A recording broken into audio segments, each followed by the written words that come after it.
All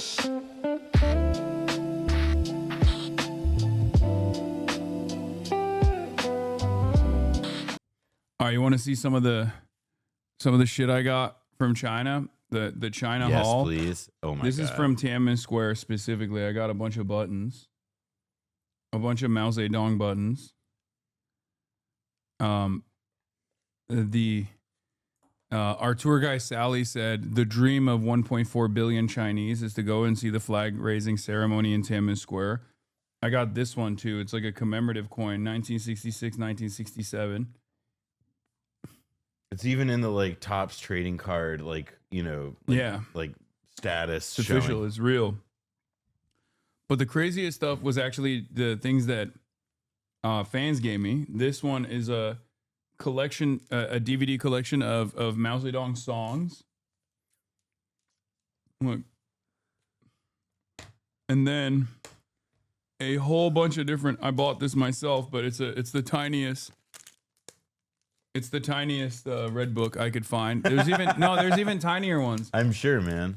During the Cultural Revolution, I think it became like a competition almost to see like who could make it to smaller. show like to demonstrate their loyalty, who could make the smallest. Like this is truly a little red book, you know, the tiniest of them. I got this in an antique shop. Show Hongshu flexing, yeah. Or Shohongshu maxing, really. What is this? A red book for ants? Yeah. And then I got a copy, quotations from Chairman Mao Zedong. But in English, this is the English edition, first edition. Okay. In English from 1966. Foreign Language Press, Peking, 1966. First edition, 1966, printed in the People's Republic of China. It even has like the This is like very common in all of the red books. You have like a wax paper in front of Mao Zedong's face in order to preserve it. This was gifted by a chatter, and it even has the first page removed. The Lin Biao. Oh my god! The OG. Oh my god! No revisionism allowed here. I couldn't say. I was uncomfortable saying it, but like there's it still has the foreword to the second edition of quotations from Chairman Mao Zedong, but the first page also has like Lin Biao statements that were initially removed because the claim is that he had betrayed the chairman and then he mysteriously died in a plane crash. And post-mortem, it was found out that he was betraying the chairman, but he was also seen as like the what's the word for it? The best comrade initially, and a brilliant tactician, from what I understand, a very good general, and he was very pro Mao Zedong, and the initial page that they ripped off is like, I forget what it was, but it's basically says like, it's even more aggressive than this. Comrade Mao Zedong is the greatest Marxist-Leninist of our era. He has inherited, defended, and developed Marxism-Leninism with genius, creatively and comprehensively, and has brought it to a higher and completely new stage. Mao Zedong's thought is Marxism-Leninism of an era in which imperialism is heading for total collapse and socialism is advancing for total worldwide victory. It is a powerful ideological weapon for opposing imperialism and for opposing revisionism and dogmatism. Anyway. Yeah.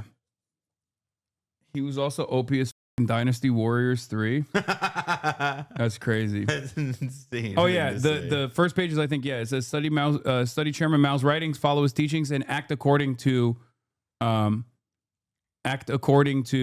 his instructions. And I think that was taken out initially because they thought that was too that was like far too like single great man focused than Marxist-Leninist thought was supposed to be. And then I have another 1966. This is the actual first edition. But this is in Chinese. But I'm not even gonna, this is like easy to break. This is This is also another. This is a Chinese first edition. I'm not even going to open it. I'm not even going to take it out of this thing. But you want to see the craziest one? Mm-hmm.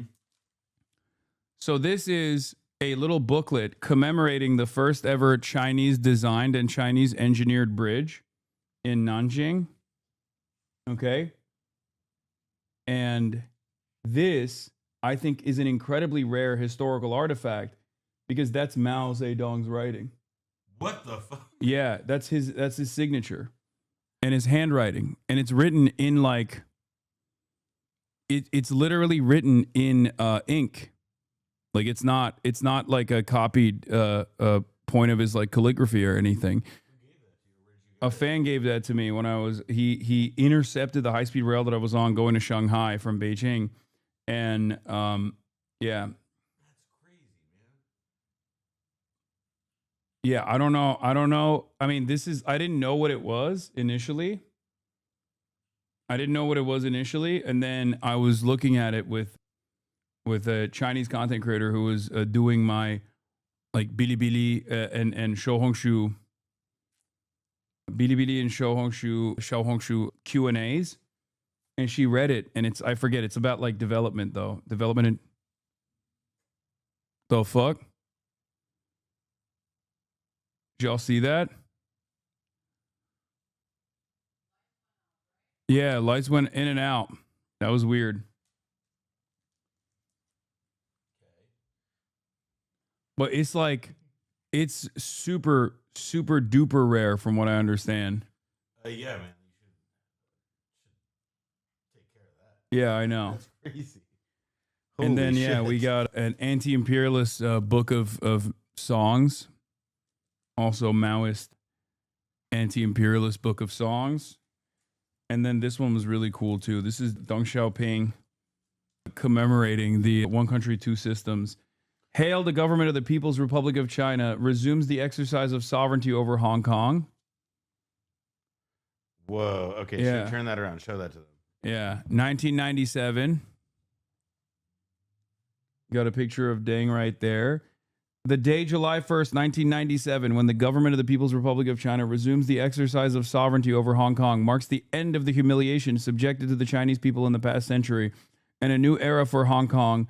With the common efforts by Hong Kong compatriots and a powerful motherland as its backing, Hong Kong's future will even be more beautiful. This folder is hereby issued to commemorate Hong Kong's return to her motherland. Let me tell you, as someone who went there, they need to accelerate that process, okay? What is this? I had to wait for an hour to get into Hong Kong. I had to go through customs and immigration. It was ridiculous, okay? For pure convenience. So these are some of the rare artifacts we got. That's so cool. On the trip to China. Yeah, you gotta put some of those behind glass or something. No, I know. I need to take it to someone. I don't know who I would. That's so cool. I don't even know who I would have to show this to. The writing. The writing of Mao Zedong, potentially. Because if it's actually him. What if it's like a tattoo that just says like insert here or whatever? Like No. She read it. She read it and said it was. She was the one who, because I don't know what the it is in Mandarin, right? Yeah, I was yeah. I don't know what this is, and she was like, that is it. Like, she thought it was real, and she couldn't believe it because it was like Mao's signature. Your chat does have a good idea though, which is that like you should take it to like a Pawn Star. Like you should like make content out of it. Like take it to a pawn shop? No, take it to Pawn Stars. Yeah, have them have Chumley or whatever. Yeah, like evaluate if this here is genuine. I think this here's genuine. I need to show it to like a professor probably. I don't know if the Pawn Stars would have a good assessment of what it is. I mean, listen, yeah, we could probably get somebody from UCLA or whatever, some bullshit like that, or we go to somebody on the TV. Yeah, they're gonna be like, best I can do is $50. They're gonna be like, oh, you can't sell this, is too old. It's gonna stay. Yeah, actually, look, it's got tea stains all over it. That's not good. It's gonna stay on the shelf for too long. Actually, longer that I'm looking at it, I think I now pay $40. Yeah, only $40. What you say? Antiques Roadshow, please. Historians in some big schools might be able to confirm the authenticity. Someone that has a focus on the post-war. Yeah. Best I can do is contact the FBI. Yeah. They will say, what is that? What are you, Buck? What are you saying? Lore is probably worth a couple hundred by itself. I don't know. All the Pawn Stars have succumbed to fentanyl. That's funny. Yeah. Apparently, mouse signatures are worth like over $10,000 and even hundreds of thousands. I don't know if that's like this one random fan gave me historical document worth tens of thousands of American dollars. That's crazy. I would never sell it regardless, but yeah, I have heard that it's like very, very rare. I mean, just like on its own, yeah, it does seem like it would be not common. Yeah. You'd keep it anyways, though, right? Yeah, obviously. Why the would I sell it? What are you, crazy? What is? Did you ask the fan if he's in chat? I don't know. I mean, he was a Chinese fan, so I suspect he's not up at this hour. What is this? Beatles and Bob Marley unique autograph collection fetches 78 grand. Okay, but that's that's literally an autograph collection. Chinese revolutionary leader Mao Zedong's autograph was the highest selling lot. Oh, wait. Oh. For a signed first edition copy of poetry book selling for the same price was a piece signed by former Chinese leader Deng Xiaoping. Wait, what? Wow. So the exchange rate is that Jim Morrison goes for Deng Xiaoping. Hold on. Keep going down. All right, where's Mao Zedong then? I don't think there is a Mao. A collection of autographs from 20th century. Oh, yeah, no. It's fetching 22,000 pounds. Signed by Chinese Communist leader Mao Zedong had the highest selling price, fetching 22,000 pounds when it went under the hammer. When's this story from? This sold for 300,000? 310,000? I mean, you know, let's make sure that it's not like something a tattoo artist wrote, you know? That's all I'm saying. What the Wasn't it your tour guide that picked up on the signature? Yes, that was me. Oh. Wait, you're in the chat? Wait, is it actually straight up Mao Zedong's signature, chatter? I can't tell if this was actually him or not, but was it actually? He says he's from Shanghai. No, he's not from Shanghai. He wasn't from guy. This chatter was not. No, he's just love from Shanghai. No, he wasn't. Then it's not him because the chatter was from Nanjing. That intercepted my travels on the high-speed rail going from Beijing to Shanghai. Unless he moved. They said it was printed on, not hand-signed, I thought.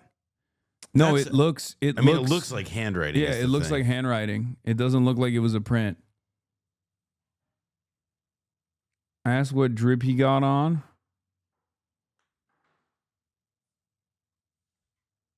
I don't know. It looks like it's also in blue. It's like blue ink.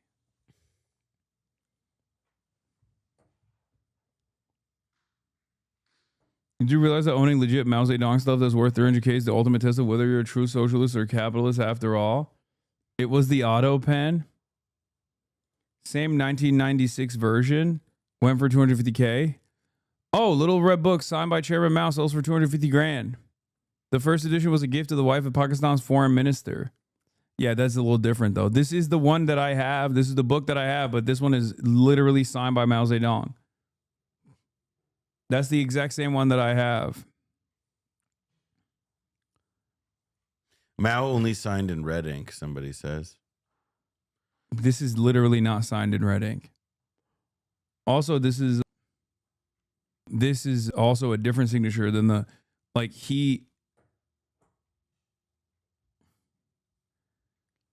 I saw a clip where someone tried to sell a Nixon document and the signature analyst said it was fake and then he signed an auto pen all the time.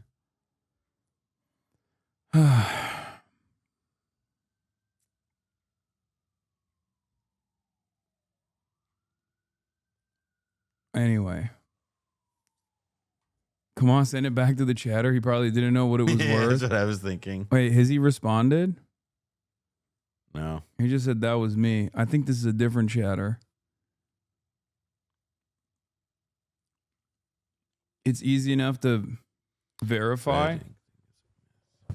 Nanjing is literally an hour away on the high-speed rail. No, I know that. I'm just saying that he said he was from Nanjing, and he asked for me to visit Nanjing as well next time. But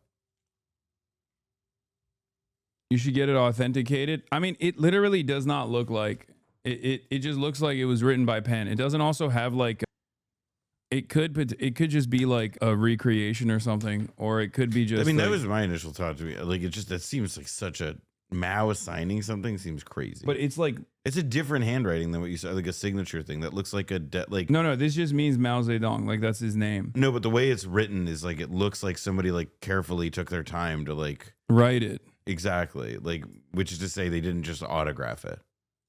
Yeah. Can you see? Do you see this?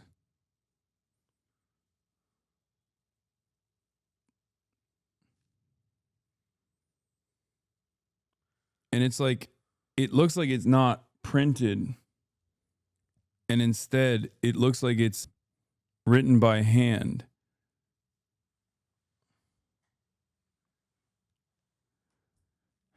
I think I it's love somebody everybody quoting saying him. stop touching it.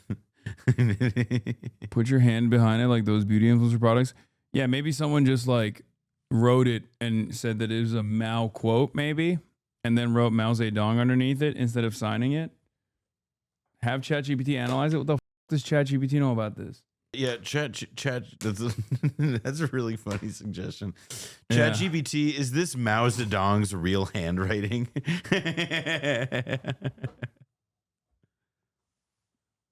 That's worth nothing in comparison to the Joe Biden signature. I agree.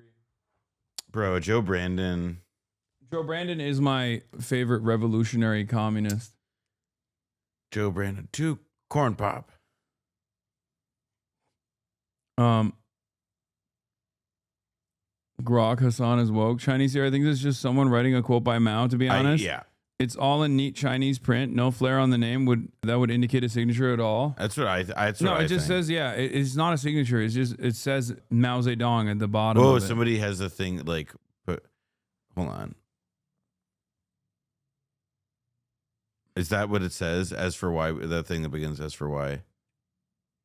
What?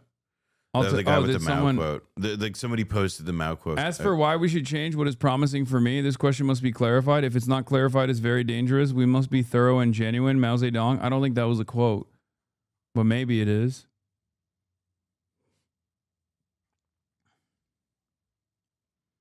Yeah, I can translate the quote says, I didn't write this, Mao Zedong. See, that's what I mean. That's what I mean. The quote is. Either way, preserve the book is still historical. No, for sure.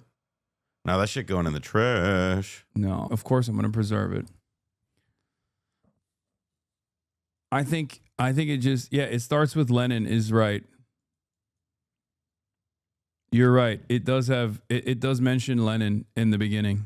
That other chatter is correct.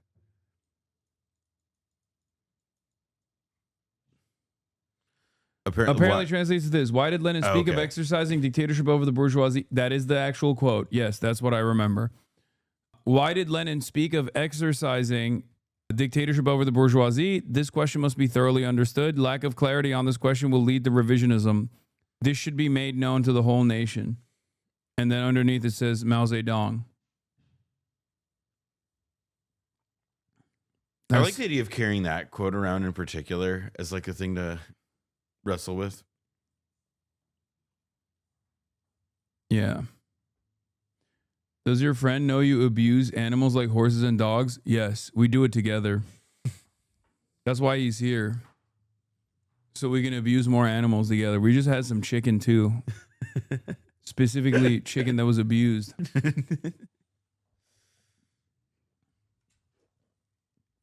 That's so funny.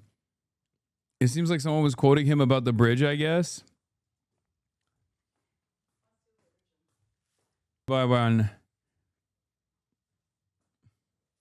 Telling you to save your souvenir from your first trip to China is a new level of parasocial. Yeah, so I'm not going to do it. The abuse makes it tastier. It's my fault. That's how it is. You can really taste the abuse. Yeah, if it didn't cry from the first bite. It's not getting by, I'll tell you that. Not only is she not quitting DSA despite failing to get an endorsement, but he's also encouraging his supporters who are upset about the endorsement decision to join DSA. Some DSA members had feared that she was an opportunist, but action like this will win him goodwill. Yeah. Instead of buying cruelty-free, you look for the most cruel possible option. Yes, exactly. That's why I'm against halal meat specifically, because I want extra cruelty in the cruelty at the point of execution. Cruelty-free, not for me. No worries. Dallas Stars fan. Dallas Stars. Dallas Stars. Yeah. What is this? Hey, what's going on? No problem, chat. Oh no! It's a small one. It's the first version. It's the first. Wait. Yeah. Really? Is that a Bible? People got real mad about this too. Sorry, I think the all of it together, people getting mad, and also him asking you, the face you're making as he's asking you, is that a Bible? Yeah. Is that a Bible? Yeah, it was really funny because they were saying, the liberals on the timeline were saying this is like getting gifted Mein Kampf. And then they also were saying it's actually worse because Mao Zedong killed more people than Hitler did. I'll just say this: Mao Zedong never owned slaves, and a lot of people love passing around documents written by slaveholders and slave owners in this country. So, how about you quit pocket watching? Yeah. Also, it is pretty funny. Yeah, it is pretty funny that they're like they so quickly jumped to Hitler wasn't that bad. Like that's all. Well, that is like that was when I was a kid. It was a Finnish guy on Reddit saying Mao was worse than Hitler. It's the least surprising thing. That's standard Finnish opinion. No, but the thing Mao never helped Finland gain liberation from Russia, so obviously worse overall. I do though like the idea that like it's the again like we can. I mean, this I don't know, typical American. It's like you can like buy half the things in your life made from China, but God forbid anybody like be handed their governing thing. Like, totally. A foundational text. Everybody loves the bounties offered by modernized China in terms of manufacturing capabilities, but nobody wants to know how they got there. Like they don't want to think about that. They all buy shit from China, of course. Finn's opinions about Mustache Man are automatically dismissed. Yeah. They only recently took out the swastika from their Air Force like a couple years ago. So the way you said that makes me think that like the swastika was like an integral part of how the Air Force functioned.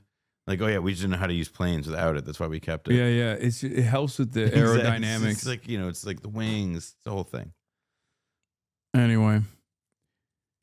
Wait, you guys didn't know about the Finnish Air Force logo? Yeah.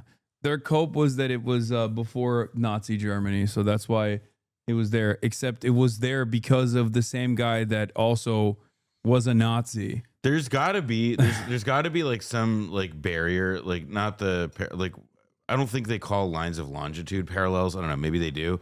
But whatever, like, there's got to be some marking that when you're sufficiently east, that seeing a swastika isn't actually a problem. Finland's Air Force quietly dropped swastika symbol. All right, well, it could also be like a thing about peace. Yeah, the dude who initially put it there was a Nazi. It means all is well, and that's what you want to hear about when you're flying a plane.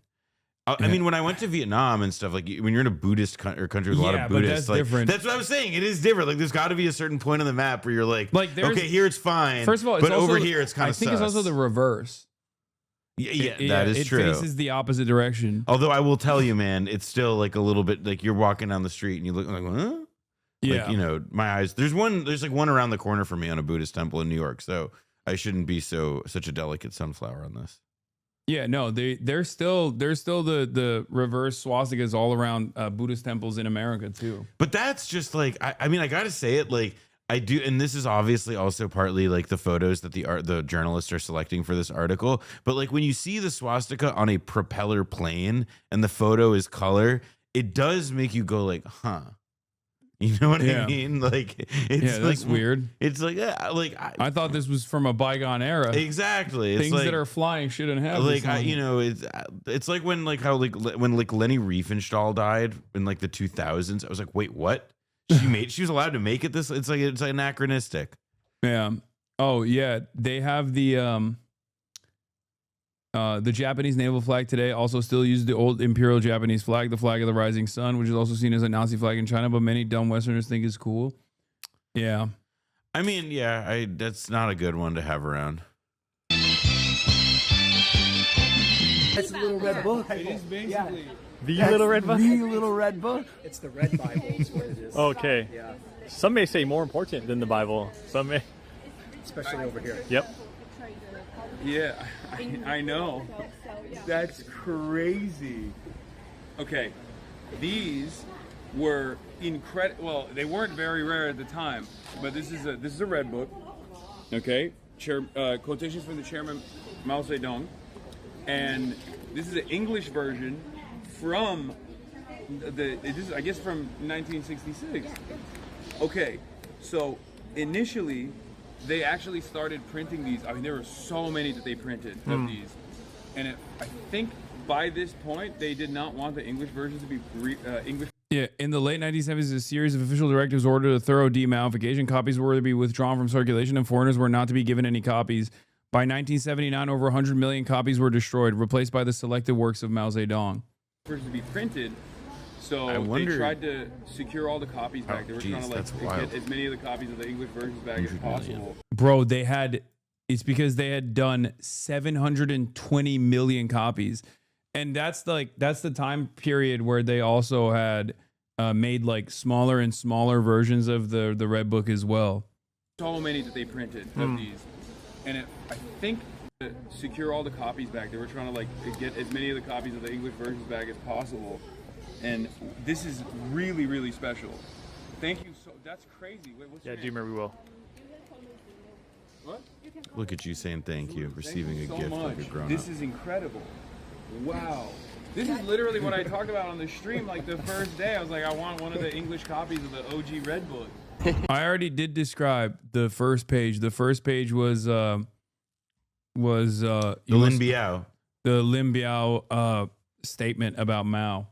That was deleted. That was yeeted from all of the Red Books. I actually want to get She's like, you know, Bob. if it's even possible, I want to get like. It's so crazy that if we every could time find it like you here, reference like, oh, one I of was the just saying early, this, like your fans immediately are English able to get versions.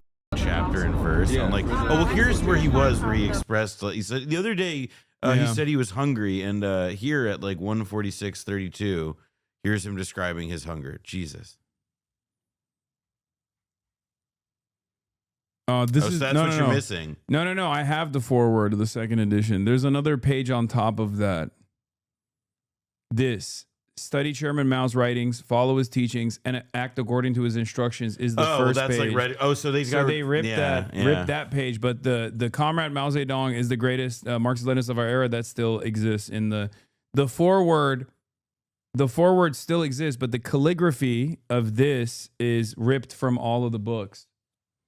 Lin Biao wrote an endorsement in calligraphy exhorting to the people to study Chairman Mao's findings, follow his teachings, and act according to his instructions, promoting the Little Red Book, added to his luster and prestige.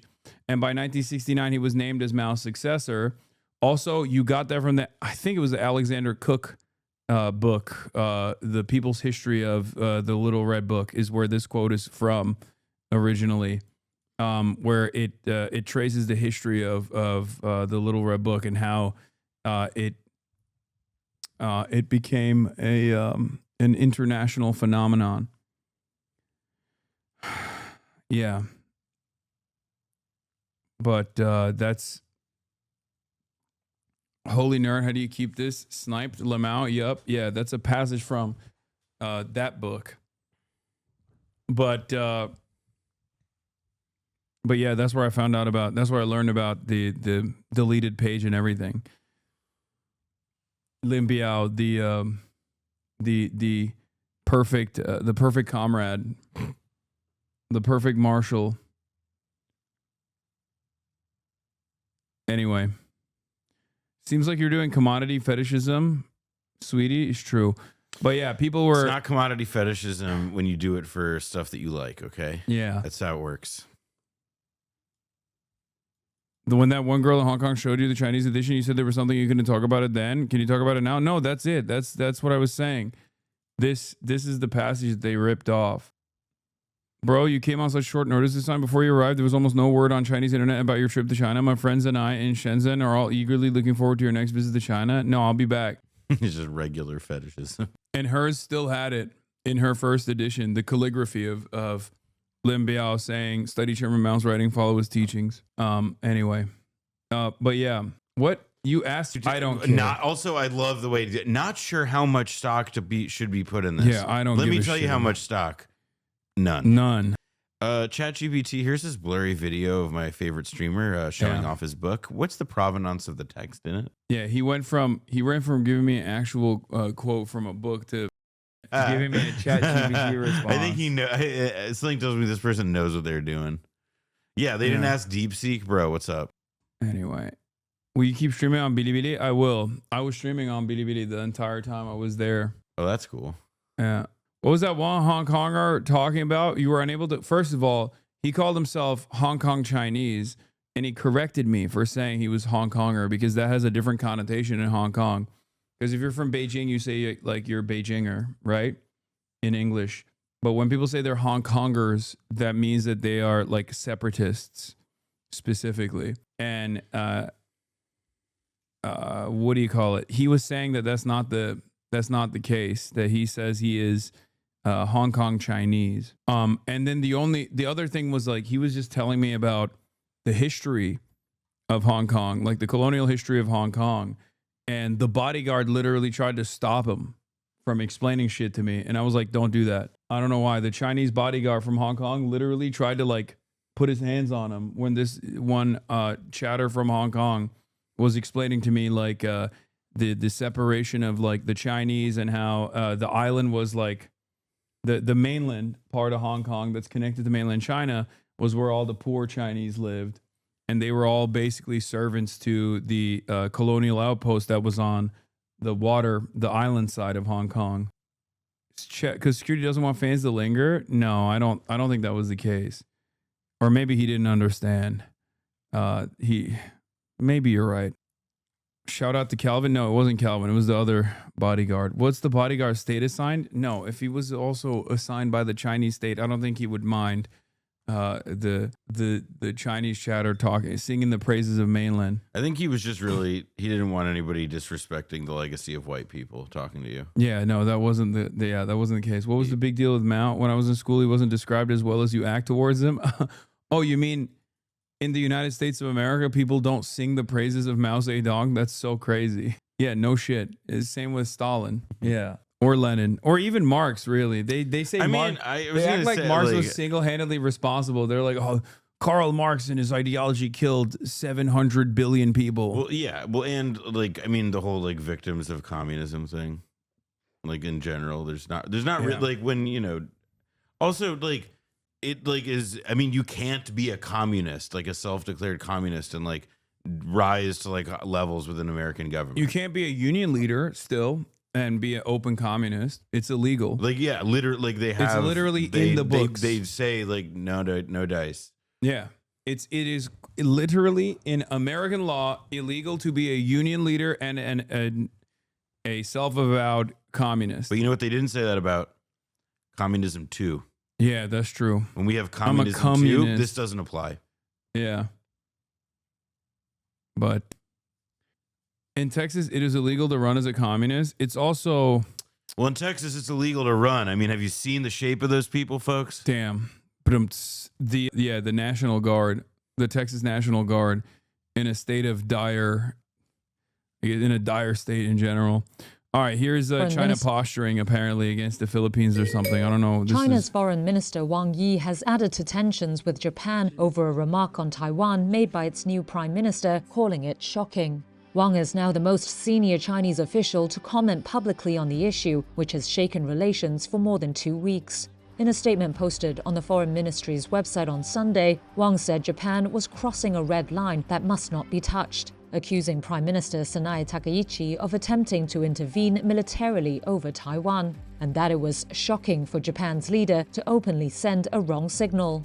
Takaichi was responding to a question in Parliament on November 7th over a hypothetical Chinese attack on Taiwan when she said it could trigger a military response from Tokyo. Beijing views That's crazy. That is crazy. Sorry. That was like the big news in China while I was there. The China Daily was writing about it nonstop. That's what pissed off a lot of people in China. And they pulled back, I think, like 400,000 plane tickets or something. I mean, I could see it. Also, I mean, there's like a weird, like the Japan's like neo pseudo belligerent turn is surely not making Beijing feel good these days. Yeah, they're also positioning at the in the islands closest to Taiwan. They're putting new missile systems there with missiles that can reach Taiwan if necessary. It's a historically insane thing to say for a million different reasons. One of which is that up until 1945, Taiwan was occupied straight up by Imperial Japan. It's like they did the Holocaust to the Chinese people. For those of you who don't know, it was so devastating that it actually caused the KMT and Mao to unify for a brief period to fight back against Japanese colonialism, Japanese imperialism. And so when that same country, who was never officially recognized their war crimes, at least while any prime minister was in office at the time with an official state recognition, turns around and says, like, they're going to, it's literally having a Holocaust denier be like, we're going to reoccupy Poland, you know, or we're just going to put all the Jews in prison again or some shit. Well, and I mean, it's like, you know, I mean, I think in general, there's like now this weird assumption that like at least is presented in, I mean, certainly like the leadership of the Japanese government, but obviously in like the US led, you know, Pacific Alliance or whatever, where they were trying to create like, and we see this in all sorts of similar military like they're trying to create the consent for a military response, even though that may not be the best version of a response. Like, I'm not sure that also necessarily people in Taiwan would be willing to like invite the Japanese or any other foreigners in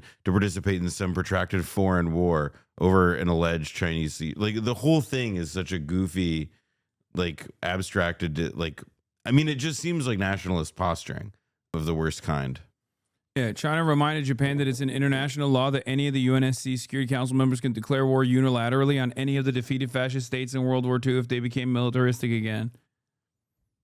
Yeah, which is true.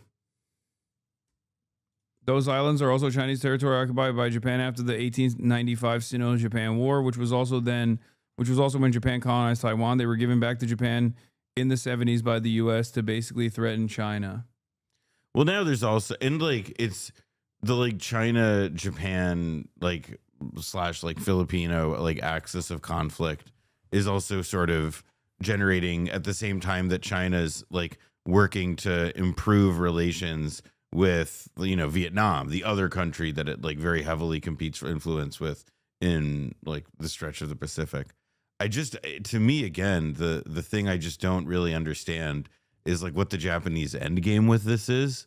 Like, it's just like, I understand like the arc of Japanese politics at this moment, like is like not necessarily like, I don't think it can go toward like it's like I mean, it's frankly not that different from our position. I just don't understand how any of these countries can sustain like a fundamentally hostile or worsening relationship with China at this point in time. The overwhelmingly popular position, the one that absolutely has the plurality at least, is that they don't want to rock the boat and they want the current status to continue existing.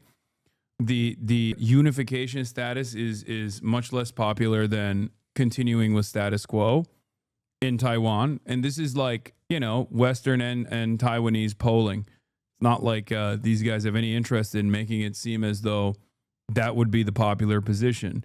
And as far as people trying to compare this to Ukraine, it's obviously not the same because the international community in its entirety do not recognize Ukraine as a part of Russia, whereas even the United States of America, with its strategic ambiguity posture, still technically recognizes Taiwan as a part of China on paper. And so does Japan, for the record. And like, if you're in the Chinese perspective, they already negotiated a successful changeover in like handling and reunifying with Hong Kong. like wait a bit longer, and realistically, if the Western order continues to, like fall into sand or like eat itself alive, like perhaps the same thing can happen with Taiwan peacefully as well. Because that's the thing I just don't understand is like and this is again, I think something that was suggested by this Rand paper that got withdrawn, which is that like there's an assumption that China will seek an aggressive military solution to its Taiwan problem, supposedly. And it's like I don't see the Chinese as the ones who, at this moment at least, are trying to like intensify. They're not the ones like sounding a lot of alarms about what to do in the event of a military situation. Like those scenarios are the ones being bandied about by, well, our team, so to speak. Yeah.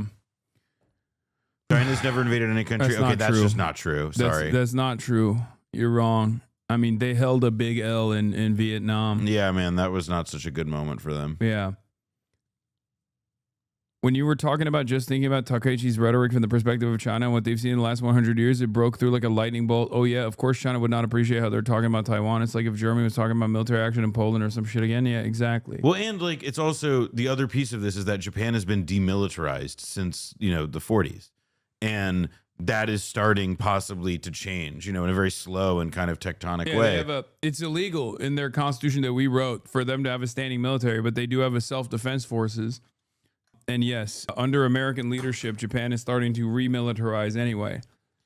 And so there's not like, I mean, it's again, though, aside from the fact that like military spending is like in like viewed in a domestic context, like not like what are the geopolitical reasons you would ramp it up? Like it's a way of resolving contradictions in your own country without having to do redistributive or like, shifting industrial policy.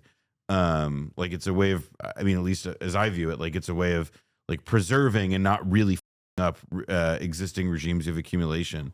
And in the case of something like Japan, yeah, anybody who's like, there's an enormous amount of dissatisfaction with the country, and there's a lot of rising like within the country about how it's run, and there's a ton of rising nationalism, and the idea like fused with the militarization piece of it. I can understand how a lot of neighbors and not just the Chinese might feel worried. Democratically govern Taiwan as its own territory and has not ruled out the use of force to take control of the island. Taipei rejects Beijing's claims and says only the island's people can decide the future. On Friday, China raised the issue with the United Nations Secretary General, vowing to defend itself. Japan dismissed Beijing's complaint to the UN as entirely unacceptable, saying its commitment to peace was unchanged. In a Sunday statement, Wang said China must resolutely hit back over Japan's move. He threatened to dredge up its warring past if it, quote, persists in its wrong course, saying people have the right to re-examine Japan's historical crimes.